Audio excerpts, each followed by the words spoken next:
Today's problems are going to come from two sections, 10.1 and 10.2, and it's really just the very beginning of the section. We are teaching this. These particular problems actually go really well with sections 7.2 and 7.3 in the practice of statistics, 5th edition. We're just going to talk about problems number 1, 3, and then 31. So 31 comes from 10.1. The reason these go really well with section 7.2 and 7.3 is that instead of analyzing the sampling distribution of one proportion, we're going to be looking at the difference of two proportions. And then the same thing with means. Instead of looking for the sampling distribution of one mean, we're going to look at it for two means. The first question asks us to refer to the example on page 615, so there's a small snapshot of it here. Your teacher brings 2 bags of colored goldfish crackers to class. Bag 1 has 25% red crackers, bag 2 has 35% red crackers. Okay, I'm going to stop there and then take a look at question number 1. It says, suppose your teacher decides to take a simple random sample of 100 crackers from both bags instead. So we're kind of not really dealing with this particular situation. This particular samples, we're going to take a different sample. So one thing I love to do is to read the question and label things. So bag 1 has 25% red crackers. That's like P1. So P stands for proportion of a population, and that is from population 1, and then this is for population 2. And again, P doesn't actually stand for population, it stands for proportion, but it is the proportion from the population when there's not a hat on top. When I look at my new problem, I see here that I have a sample size of n. All right, so question A, what is the shape of the sampling distribution of P hat 1 minus P hat 2? All right, because I am talking about proportions, I told you guys to remember, basically, if it asks you to find the shape, you're essentially trying to figure out if this is normal or not. This is going to be approximately normal, but we can't say that for sure until we check the law of large counts. So remember that this is the law of large counts. And then also remember, we have to check the law of large counts for both populations. So for bag 1, I'm going to have n times p. So notice I labeled my n earlier. My p is going to be 0.25. That equals 25, and that is greater than 10. And then I also have to check 100 times 1 minus p. And obviously that equals 75, so that is greater than 10. So bag 1 checks out. I also need to check out bag 2, like both populations. So sample size is still 100 because I'm taking 100 random goldfish from each of them. And this checks out as well. So again, notice I'm just plugging these numbers into the formulas. The 0.65 comes from the 1 minus p up there. Okay, so because both of those have checked out, I can say that the sampling distribution of p hat 1 minus p hat 2 is approximately normal because it met the law of large counts. Please remember that the central limit theorem does not apply to proportions. That is for sample means only. So law of large counts is the rule that goes with proportions. So part B, find the mean of the sampling distribution and show your work. All right, so this was random. This was a random sample. I'm just going to put up like a little check there to note that this is a simple random sample. And we might want to make a note that the mean of p hat 1 is going to be 0.25 and the mean of p hat 2 is going to be 0.35. Just because the formula tells us this. And so the formula for the mean of p hat 1 minus p hat 2, you could just, I didn't have to write them down separately. I could have just jumped straight to this. This is what the formula looks like on the formula page. It looks like that. So I'm basically just doing 0.25 minus 0.35. That's all there is to it. Nothing too complicated. There are no units because I'm talking about a proportion here. So it's just negative 0.10. Question C asks you to find the standard deviation and show your work. Okay, we're finally getting to the point where the book's like, hey, you should know that I'm not going to tell you to check the 10% condition. You should know that. So if they ask you for the standard deviation of p hat 1 minus p hat 2, there is a big long formula for that on the formula sheet. It looks like this.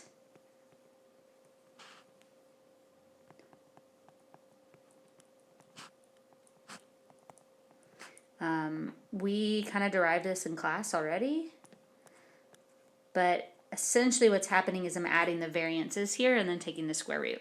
All right, but I really can't do this until I check the 10%. So let's check the 10% condition for both populations. So for bag 1, the sample is 100. Is 100 less than 1/10 of all the goldfish in bag 1? We're going to have to assume so. Because it said up here. Well, we kind of just have to assume it. Oh yeah, up there in the top. Each bag contains more than 1,000 crackers. How convenient. So they told us that each bag has more than 1,000 crackers. So that means that for bag 1 and for bag 2, 100 is less than 1/10 of all the goldfish in the bag. So 10% condition is met, which means I am allowed to use this big formula. Now, if you really wanted to, you could find the standard deviation for bag 1 and the standard deviation for bag 2, like find them separately, and then add the variances, or you're also allowed just to straight up plug the numbers into that big formula. P1 was 0.25, and P2 is 0.35, so it looks like this. Sample size was 100 for both. It was two separate samples. A sample of bag 1 was 100, sample of bag 2 is 100, and this is approximately 0.0644.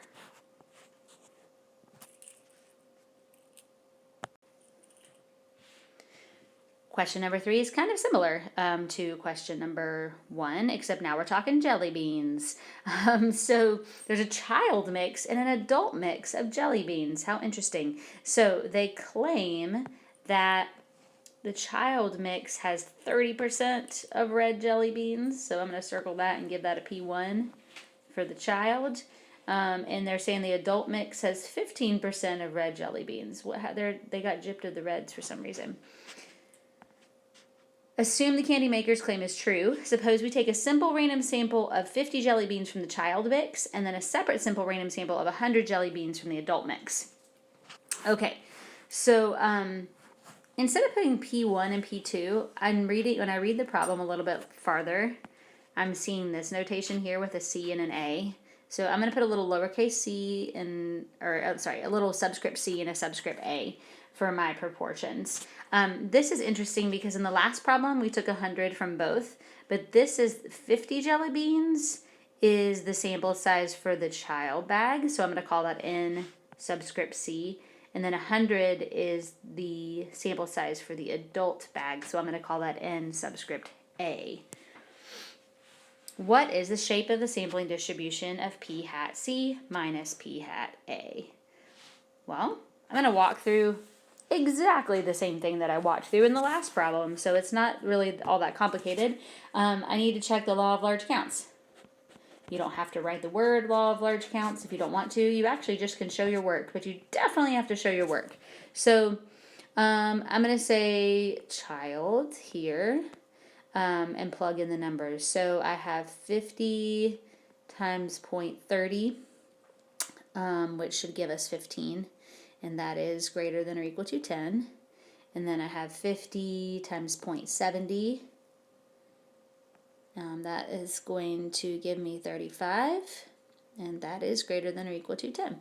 So child population checks out. Again, if I'm just going to write this here just in case it's unclear. This is what I just did. This is the law of large counts. You don't have to write that down, but that is what I just did. For the adult bag, it has a different proportion and it also has a different sample size, which is helpful because if the sample size wasn't big enough for this one, like 15% times 50 would not have given me a big enough sample size, but this does. So 15 is greater than or equal to 10.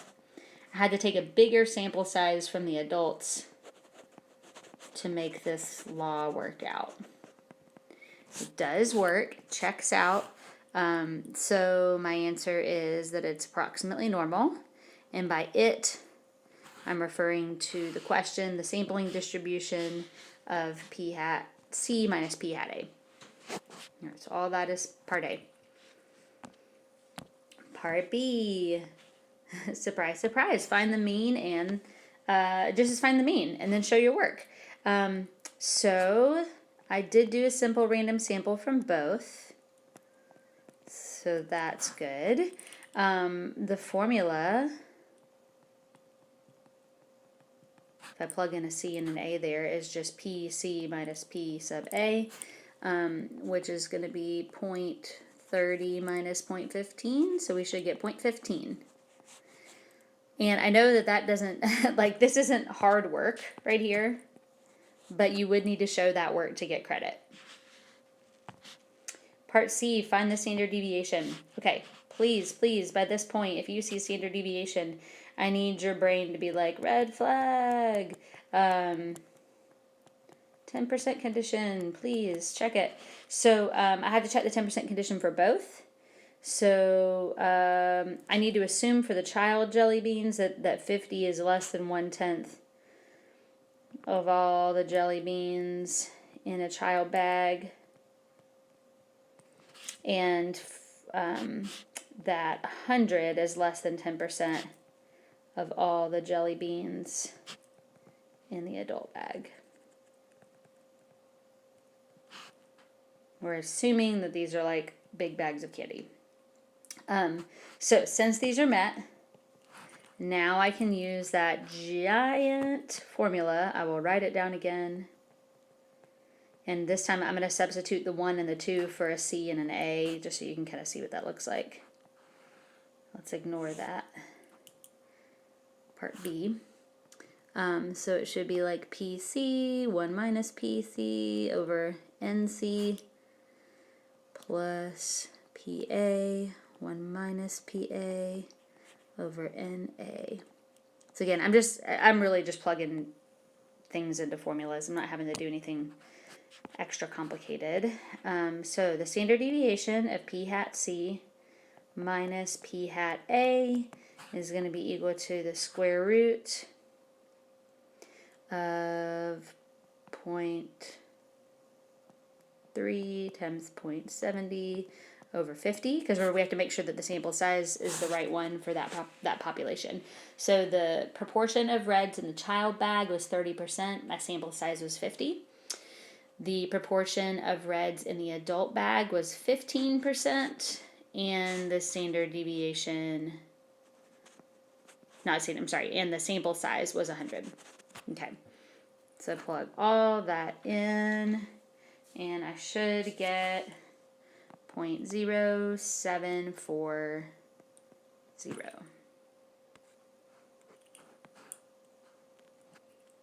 There it is. All right, so that was the questions dealing with two proportions, a sampling distribution with two proportions. Let's look at one now that's a sampling distribution of the difference of two means. This comes from section 10.2. The level of cholesterol in the blood for all men aged 20 to 34 follows a normal distribution with a mean of 188 milligrams per deciliter and a standard deviation of 41 milligrams per deciliter.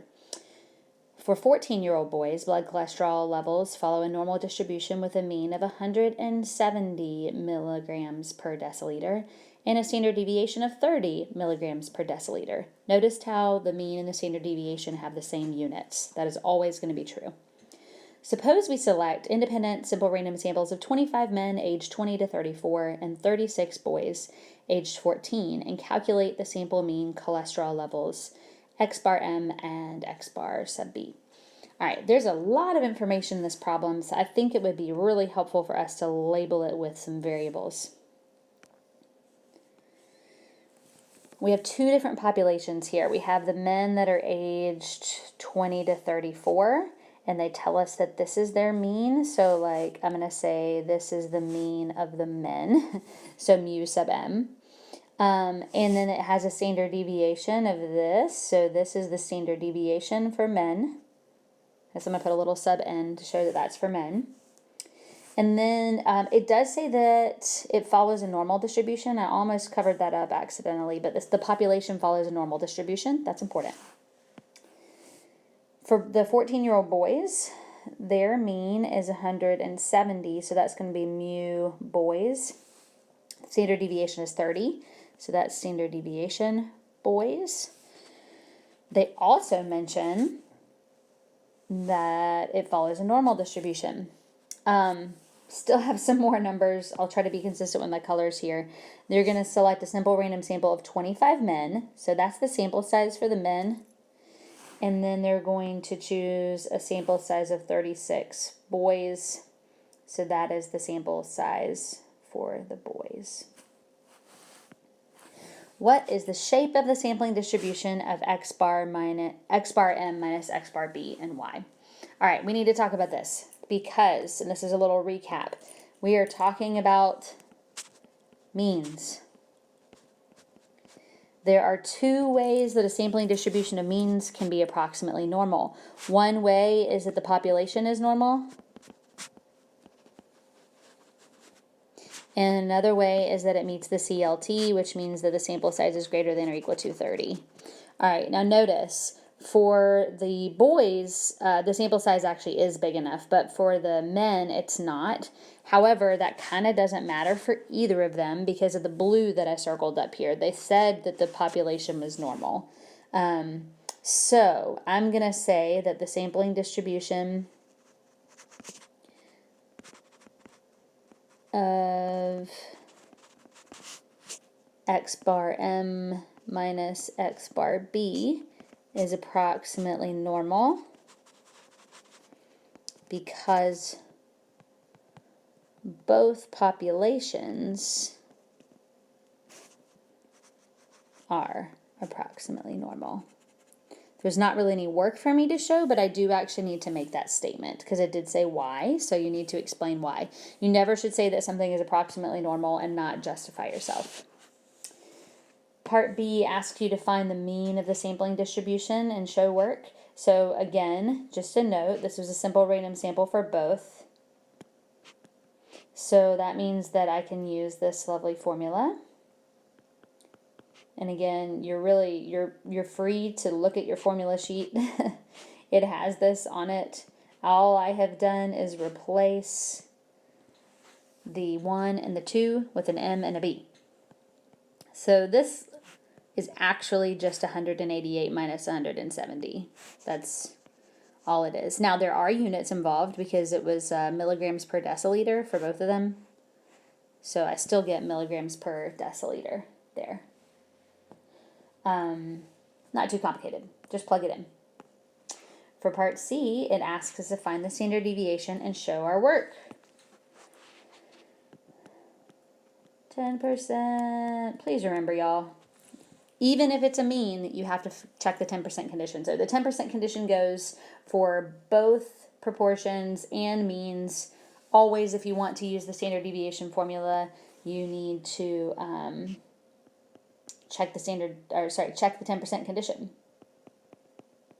Now the formula for this on y'all's formula sheet looks something like this.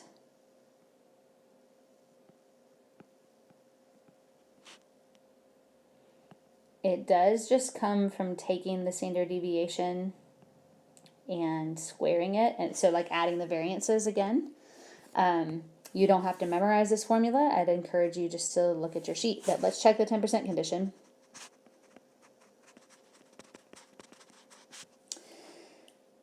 The two sample sizes were different.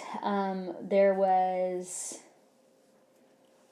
there were 25 of the men and there were 36 of the boys. So is 25 less than 10% of all men between 20 and 34 years old?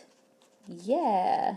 I would say there's a lot more than 250 men that are between 20 and 34 years old out there. And then also same thing kind of for the boys, but it's a different number. And specifically it was boys that were 14.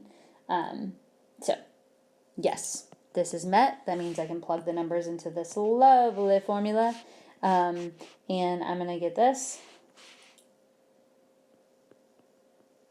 41 squared over 25, because I have to do the population size for the men. The standard deviation for the men squared divided by the sample size for the men. Standard deviation for the boys squared divided by the sample size for the boys. You end up getting 9.60. And please remember, because this is a mean, there actually are units attached, milligrams per deciliter. It's the same thing as what you had for the mean. That's it.